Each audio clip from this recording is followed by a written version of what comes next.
Hello बच्चों, कैसे हैं आप लोग। उम्मीद करते हैं आप सब लोग अच्छे होंगे और आप सबकी पढ़ाई भी अच्छी चल रही होगी।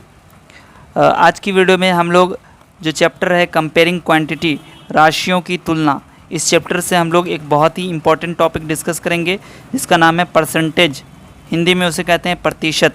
पिछली वीडियो में हम लोगों ने इसी चैप्टर से जो रेशियो टॉपिक है उसको हम लोगों ने डिस्कस किया था कि रेशियो क्या होता है, अनुपात किसे कहते हैं, और इसके बारे में जो इम्पॉर्टेंट फैक्ट्स होते हैं वो हम लोगों ने जो इम्पॉर्टेंट फैक्ट हैं वो भी हम लोगों ने डिस्कस किया था।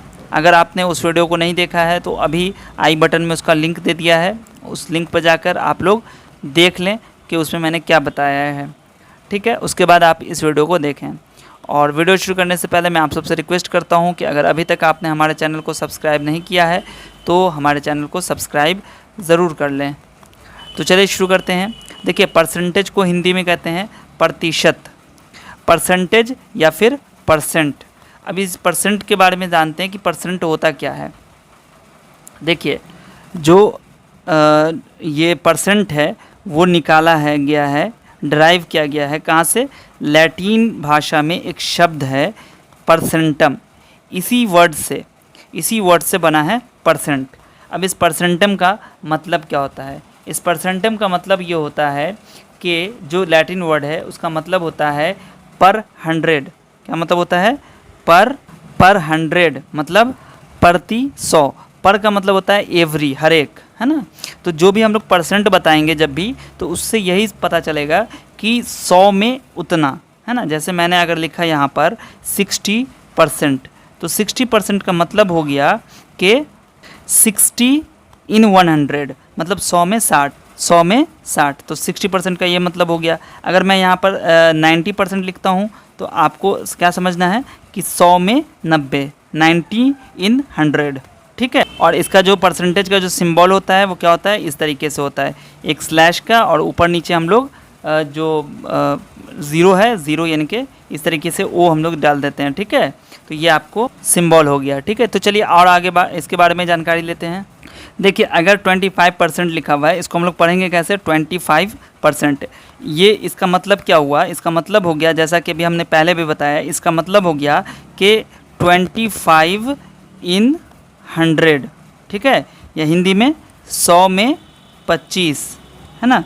तो इसको हम लोग जो फ्रैक्शन में कैसे लिखेंगे? अगर हम लोग फ्रैक्शन की बात करेंगे, या फिर इसको हम लोग कहेंगे, इसको भिन्न में हम लोग कैसे लिखेंगे? देखिए, इसको हम लोग लिखेंगे 25/100, है ना। यानी कि 25% को आप लोग लिख सकते हैं 25/100। ठीक, ये आप लोग परसेंटेज को ऐसे लिख सकते हैं। तो आपको अगर कभी भी इस तरीके का अगर परसेंटेज जो कि 100 में दिखे तो आप समझ जाएंगे कि वो परसेंटेज में लिखा। जैसे मान लीजिए अगर लिखा हुआ है 40/100 तो इसका मतलब हो जाएगा 40% बताया जा रहा है। ठीक है, चलिए और इसके बारे में देखते हैं क्या है। अब देखिए, यहाँ पर लिखा हुआ है 40% of the students have passed, और यहाँ लिखा हुआ है 25% of the mangoes are rotten. अब इस दोनों में देखिए क्या है, इसको हिंदी में अगर ट्रांसलेट करेंगे क्या हो जाएगा कि जो स्टूडेंट हैं 40% स्टूडेंट पास हो गए हैं, उत्तीर्ण हो गए हैं, मतलब एग्ज़ाम को क्लियर कर लिया है, पास कर गए हैं। और यहाँ पे है कि 25% आम जो है वो सड़े हुए हैं। ठीक है, तो इसका मतलब ये हो गया कि जो स्टूडेंट हैं वो कितने हैं टोटल, वो नहीं दिया गया यहाँ पे कहा गया 40% स्टूडेंट पास हो गए। इसका मतलब कि 40 स्टूडेंट्स इन एवरी 100, यानी कि 40 स्टूडेंट, हर एक 100 स्टूडेंट में 40 स्टूडेंट पास हो गए। इसका मतलब ये हो गया 40% का मतलब हो गया कि हर 100 में 40 बच्चे पास हो गए हैं। अगर मान लो कि 200 बच्चे होंगे तो यहाँ पर कितने हो गए पास? 40 और 40 80 बच्चे हो गए। ठीक है, तो इस तरीके से हम लोग जो परसेंटेज बताता है हमें कि हर एक 100 में कितना बच्चा पास हुआ है। ठीक है, यहाँ कह रहा है 25% ऑफ मैंगो, यानी 25% ऑफ मैंगोज आर रोटन, 25% आम खराब हो गए हैं, सड़ गए हैं। ठीक है, तो यहाँ पर क्या हो गया, और यहाँ पर 25% लिखा हुआ है, तो इसका मतलब क्या हो जाएगा? मतलब ये हुआ कि 25 mangoes out of every 100 mangoes, इसका मतलब ये हो गया कि जो यहाँ पे बताया जा रहा है 25% ऑफ द मैंगोज़ का मतलब ये हो गया कि 25 mangoes out of every 100 mango, मतलब 100 आम में से 25 आम, हर 100 में से 25 आम सड़े हुए हैं। ठीक है, तो अब आम की संख्या टोटल कितनी भी हो, आपको परसेंटेज बता दिए तो आप उससे आराम से निकाल सकते हैं कि टोटल एक्चुअल में कितने नंबर्स ऑफ मैंगो रोटन हैं, यानी कि सड़े हुए हैं। ठीक है, चलिए आगे देखते हैं। अब अगला टॉपिक है कि फ्रैक्शन या डेसिमल को परसेंटेज या प्रतिशत कैसे बनाते हैं। तो जो भी फ्रैक्शन दिया गया है या डेसिमल दिया गया है, ठीक है, हम लोग क्या करेंगे, सिंपली जो फ्रैक्शन दिया गया है उसको हम लोग 100 से गुना कर देंगे, गुना 100, तो ये बन जाएगा परसेंटेज। डेसिमल नंबर है उसको भी हम लोग डायरेक्ट सीधा 100 से गुना करेंगे तो हमारा बन जाएगा वो परसेंटेज। ठीक है, तो फ्रैक्शन या डेसिमल को परसेंटेज प्रतिशत बनाने के लिए हम लोग 100 से मल्टीप्लाई करेंगे। तो अब यहाँ पे हम लोग को समझ में आ गया कि अगर फ्रैक्शन दिया गया है, कोई भी फ्रैक्शन दे दिया जाए और उसको परसेंटेज बनाने के लिए कहा जाएगा तो हम लोग 100 से मल्टीप्लाई करेंगे। कोई डेसिमल नंबर दे देगा और परसेंटेज बनाने के लिए कहा जाएगा तो हम लोग सिंपली उस डेसिमल नंबर को 100 से गुना कर देंगे। अब यहाँ पर है कि परसेंटेज से फ्रैक्शन या डेसिमल कैसे बनाएंगे। तो फ्रैक्शन से परसेंटेज बनाने के लिए हम लोग 100 से गुना करेंगे, तो परसेंटेज से जब हम लोग को फ्रैक्शन बनाना होगा तो हम लोग 100 से डिवाइड करेंगे। परसेंट से अगर डेसिमल बनाना है तो भी हम लोग 100 से डिवाइड करेंगे। तो ये चीज़ आपको हमेशा याद रखनी है कि फ्रैक्शन को डेसिमल परसेंटेज में कैसे बदलेंगे और परसेंटेज को फ्रैक्शन कैसे या डेसिमल नंबर कैसे बनाएंगे। ठीक है, आपको यहाँ पर जो फ्रैक्शन दिया हुआ है, इस फ्रैक्शन की जगह आपको ये भी कह दिया जाएगा रेशियो। ठीक है, रेशियो या फिर फ्रैक्शन कि अगर कोई रेशियो दे दिया जाए उसको परसेंटेज बनाना है तो सिंपली हम लोग 100 गुना कर देंगे। ठीक है, तो ये चीज़ आपको याद रखना है कि रेशियो या फ्रैक्शन। ठीक है, यहाँ पर मैंने 3 इधर 2 हमने एग्जाम्पल यहाँ पे लिखा है, अभी आपको मैं करके दिखाऊंगा कि कैसे हम लोग इसको कन्वर्ट करते हैं। जैसे 3/5 है, ये फ्रैक्शन में दिया गया है, इसको हम लोग को परसेंटेज बनाना है। तो क्या करेंगे हम लोग, परसेंट बनाने के लिए हम लोग क्या करते हैं, 100 से गुना करते हैं। तो सिंपली इस फ्रैक्शन को हम लोग 100 से गुना कर देंगे। ठीक है, गुना करेंगे क्या हो जाएगा, 5 से 1 मरतबा डिवाइड होगा और 5 से 20 मरतबा ये हो जाएगा। तो 20 × 3 क्या हो जाएगा, 60, यानी कि ये हो जाएगा 60%। ठीक है, चलिए अब यहाँ पे ये रेशियो दिया गया तो रेशियो को हम लोग ऐसे लिख सकते हैं। इसको फिर हम लोग, ये बन गया फ्रैक्शन, इसको 100 से गुना कर दीजिए। 100 से गुना करिएगा, 4 से डिवाइड हो जाएगा, 1 मरतबा कटेगा और 4 से यहाँ डिवाइड होगा 25 हो जाएगा, गुना कर दिएगा 75 हो जाएगा। तो ये हो गया 75%। इसका मतलब ये जो रेशियो था इसको हम लोग अगर परसेंटेज में एक्सप्रेस करेंगे तो वो हो जाएगा 75%।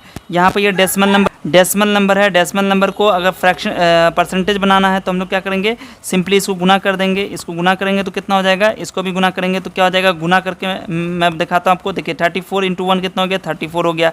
2 0 इधर, 2 और 2 अंक के पहले पॉइंट यहाँ है, तो ये हो जाएगा आपका 34%। ये हो गया आपका आंसर। ठीक है, चलिए अब यहाँ पर परसेंटेज में दिया हुआ है, इसको हमें बनाना है क्या, फ्रैक्शन या फिर डेसिमल बनाना है या फिर रेशियो में कैसे कन्वर्ट करेंगे। देखिए 55% है, तो सिंपली हम लोग को क्या कहा गया, परसेंट से फ्रैक्शन में जाने के लिए या डेसिमल बनाने के लिए डिवाइड करते हैं 100 से, तो 55 और डिवाइड बाई 100 हो जाएगा। अब इसको काट दीजिए। ठीक है, सिंपलेस्ट फॉर्म में, तो 5 से दोनों कट रहा है तो 3 11 5 55 और ये हो जाएगा 25 100, है ना, 25 ये हो गया 11/20। तो ये हो गया आपका फ्रैक्शन बन गया।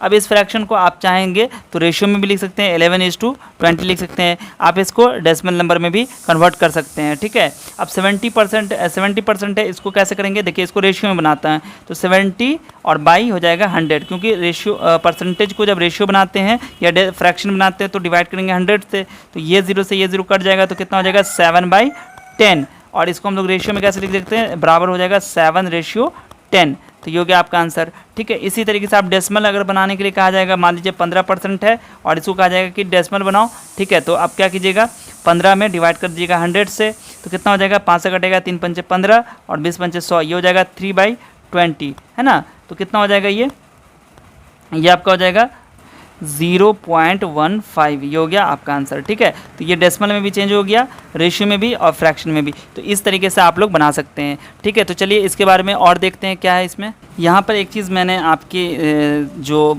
ये कोई फार्मूला नहीं है, ये मैंने आपकी आसानी के लिए मैंने एक चीज़ आपको यहाँ पर लिख के दिया है। इसको आप लोग हमेशा ध्यान में रखेंगे कि कभी भी इस परसेंटेज से कोई भी सवाल आएगा तो उसमें यहाँ पे देखिए, इसको आप ऐसा कीजिए कि इसको एक पार्ट मान लीजिए, ऑफ है ना, ऑफ के इधर एक पार्ट ये हो गया टोटल, दूसरा पार्ट और ये जो निकल के आ रहा है ये तीसरा पार्ट हो गया, है ना। उसी तरीके से यहाँ पर टोटल, है ना, टोटल एक पार्ट, इधर ये एक पार्ट और इधर एक पार्ट, ये ठीक है। ये 3 चीज़ हो गई। आपको ध्यान रखना है कि कभी भी एग्ज़ाम में आपको जो क्वेश्चन आएगा तो उसमें से 1, 2, 3 क्वांटिटी में से 3 जो आपको ज़रूरी है उसमें से कोई भी आपको 2 ही दिया जाएगा, ठीक है। कभी आपसे क्या कहा जाएगा कि टोटल दे दिया जाएगा, परसेंटेज दे दिया जाएगा और कहा जाएगा कि कितना हुआ, है ना। या कभी आपको टोटल दे दिया जाएगा और वो नंबर दे दिया जाएगा क्वांटिटी और कहा जाएगा ये कितना परसेंटेज है, इसका कितना परसेंट ये है, तो आपको कैसे निकालना होगा, ठीक है। तो इस तरीके से आपको एग्ज़ाम में क्वेश्चन आ सकता है। जैसे फॉर एग्जांपल आपको मैं यहाँ पे एक एग्जांपल करके दिखाता हूँ। यहाँ पर क्वेश्चन मैं दिखा रहा हूँ आपको एग्जांपल के तौर पर कि 128 का 25% कितना होगा, फाइंड 25% ऑफ 128। तो इसको कैसे निकालेंगे, देखिए यहाँ पर मैंने आपसे क्या कहा था कि x% परसेंटेज वाला एक पार्ट हो जाएगा, टोटल दूसरा पार्ट, और जो यहाँ आंसर निकल के आएगा तीसरा पार्ट। तो आपसे पूछ रहा है 128 का मतलब टोटल ये हो गया और 25% निकालना है, मतलब परसेंट वाला पार्ट ये हो गया, और ये जो बराबर के इधर वाला भाग है वो हमें निकालना है ना। तो हम लोग देखेंगे कि अगर इस पर सेट करेंगे तो देखिए 128 टोटल हो गया का और 25%, और ये एक्चुअल राशि जो होगी हमें निकालनी है 25% ऑफ, और टोटल क्या हो गया 128। तो हम लोग इस पर सेट करेंगे इसको 25% ऑफ 128 कैसे निकालेंगे। देखिए क्या आप क्या लिखेंगे, 25% को हम लोग पहले फ्रैक्शन में चेंज करेंगे। कैसे चेंज करते हैं, 100 से डिवाइड करते हैं तो 25/100 हो जाएगा, है ना। यानी कि ये जब रहेगा परसेंटेज तो 100 नीचे नहीं रहेगा, इसको हटाएंगे तो 100 नीचे आएगा। ऑफ का मतलब होता है गुना, और यहाँ पे हो जाएगा 128। अब देखिए 25 से कटेगा, ये 25 से कहें 25, 25 चौका 100, और 4 से ये कट जाएगा, 4 तिया 12, 4 दूना 8, यानी कि ये गुना हो जाएगा 32। यानी कि ये जो आपका आंसर हो गया कि 25%, 128 का 25% कितना होगा, 32 हो जाएगा, ठीक है। तो इस तरीके से ये सवाल बन गया। पर सवाल क्या है कि फाइंड नंबर हुज 8% इज 16। 8% किस संख्या का 16 होगा, कौन सी संख्या है, किस संख्या का 8% अगर हम निकालते हैं तो 16 होगा। तो आप यहाँ पर उस संख्या को मान लीजिए x, तो क्या हो जाएगा यहाँ पर हम लोग लिखेंगे। इंग्लिश में कैसे लिखेंगे इसको, पहले हम लोग मान लेंगे, ये हम लोग मान यहाँ पर रहे हैं लेकिन हम लिख नहीं रहे हैं। हम लोग मानेंगे कि टोटल नंबर जो है, जो संख्या है वो x है, जिसका 8% निकालेंगे तो 16 होगा। तो कैसे इंग्लिश में लिखेंगे, क्या हो जाएगा 8% ऑफ x, है ना, इज इक्वल टू के बाद वाला जो नंबर है वो हमें दे दिया गया है 16, है ना। हिंदी में कैसे लिखेंगे, माना की संख्या बराबर x, तो क्या हो जाएगा 16, यहाँ पे हो जाएगा x का 8% बराबर 16। अब इसको चेंज कर दीजिए, फ्रैक्शन में इसको बदलिएगा तो 8/100 हो जाएगा, और इसको गुना करेंगे x से, बराबर हो जाएगा 16, है ना। अब ये दोनों यहाँ पे भी काट सकते हैं, या फिर ये जो डिवाइड में इधर है तो इधर आएगा गुना में हो जाएगा, तो ये हो जाएगा इधर x रह जाएगा, और ये इधर आएगा तो गुना हो जाएगा 16 गुने 100 हो जाएगा, और ये जो इधर गुना में है इधर आएगा तो डिवाइड में हो जाएगा।